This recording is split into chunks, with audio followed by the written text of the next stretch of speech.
ஈழூர் வணக்கம். உலகம் முழுவதும் வேட்டையனுடைய அந்த எதிர்பார்ப்பு தொடங்கி விட்டுச்சுங்க. இப்போ பிஸ்னஸையும் ஒரு ஹியூஜ் ரேட்டில் தொடங்கியிருக்காங்க லைக்கா அப்படின்னு சொல்லலாம். சற்று முன்பு ஒரு அதிகாரப்பூர்வமான ஒரு ட்வீட் பண்ணியிருந்தாங்க. Carrying up for the hunt, Hindi theatrical and satellite rights, Vettaiyan the hunter acquired by Inbox Pictures and Baweja Studios Limited. இவங்க பார்த்தீங்கன்னா பெரிய பெரிய படங்கள், ஹாலிவுட் டப் படங்கள்லாம் இருக்கு இல்லையா, அந்த மாதிரி பெரிய படங்கள்லாம் கூட இவங்க நிறைய படங்கள் வந்து வெளியிட்டிருக்காங்க. ஒரு மிகப்பெரிய ப்ரொடக்ஷன் ஹவுஸ் அப்படின்னு சொல்கிறாங்க ஹிந்தியில். இப்போ ஹிந்தியை பொறுத்த வரைக்கும் இந்த படத்தில், வேட்டையன் திரைப்படத்தில் சூப்பர் ஸ்டார் ரஜினிகாந்த் அவங்களுக்கு உலகம் முழுவதும் மிகப்பெரிய மார்க்கெட் இருக்குது. இருந்தாலும் ஹிந்தியில் வந்து அமிதாப் பச்சன் இந்த படத்தில் ஒரு முக்கியமான கதாபாத்திரம் நடிக்கிறார் அப்படிங்கிறதும் தெரியும்.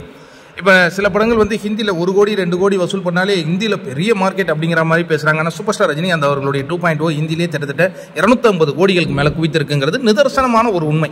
இப்போ நீங்கள் தெலுங்கு எடுத்துங்களேன், இவருடைய திரைப்படமாகிய ஜெயிலர் ஹிந்தி, அதாவது ஹிந்தி டப்டு வெர்ஷன்லேயே 100 கோடிக்கு மேலே வசூல் செஞ்சது. 2.0 100 கோடிக்கு மேலே வசூல் செஞ்சுருக்கு. இங்கே கேரளாவில் ஹையஸ்ட் வசூல் கிட்டத்தட்ட 55 கோடிகளுக்கு மேலே ஜெயிலர்.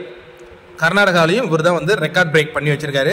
இப்போ ஹிந்தி ஜெயிலர் வந்து நமக்கு ஹிந்தியில் பெரிய அளவில் போகலை அப்படிங்கிற ஒரு வருத்தம் இருந்தது இல்லையா, அந்த வருத்தத்தை போக்குகிறார் நம்ம வேட்டையன் த ஹண்டர்.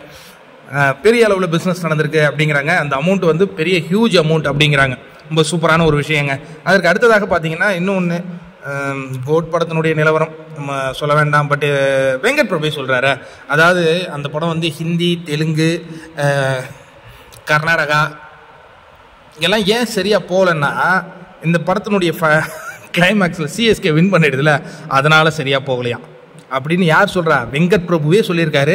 ஆனால் இங்கே வந்து போஸ்டராக அது போட்டுக்கிட்டு இருக்காங்க. எனவே படம் தமிழ்நாட்டில் நல்ல கலெக்ஷன் தாங்க ஆகுது. அதை நம்ம வந்து மறுத்துலாம் சொல்கிறதில்ல. என்ன நடக்குதோ அதை நம்ம சொல்லுவோம். தமிழ்நாட்டில் ஓகே, அவங்களுக்கு நல்ல கலெக்ஷன். ஆனால் அவங்க போடுற போஸ்டர்ஸ் எதையும் யாருமே நம்புற மாதிரி இல்லை.